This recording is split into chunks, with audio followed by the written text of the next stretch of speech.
ETV news కి స్వాగతం. ములుగు జిల్లాలోని పోలీస్ హెడ్ క్వార్టర్స్ లో చలివేంద్రం ప్రారంభించిన మంత్రి సీతక్క కార్యక్రమంలో జిల్లా గ్రంథాలయ సంస్థ chairman Banuthu Ravichander, Mulugu municipality chairperson Chintanippula Chandrakala, కౌన్సిలర్లు మరియు తదితరులు పాల్గొన్నారు. తీవ్రంగా ఉన్నప్పుడు బయటికి రావద్దు.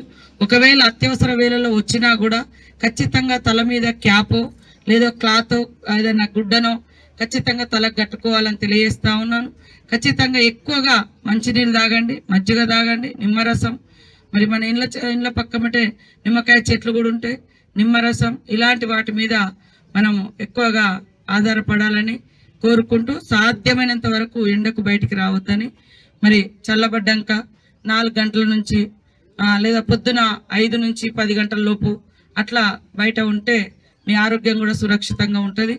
వడదెబ్బలు కానీ ఎండ దెబ్బలు కానీ తాకకుండా ఉంటుంది.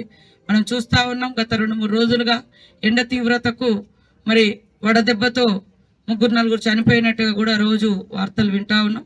దయచేసి అందరూ సురక్షితంగా ఉండాలి.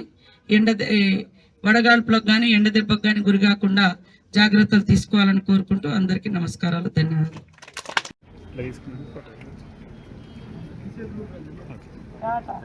మిమ్మల్ని వాళ్ళు కనబడితే వాళ్ళని మీరు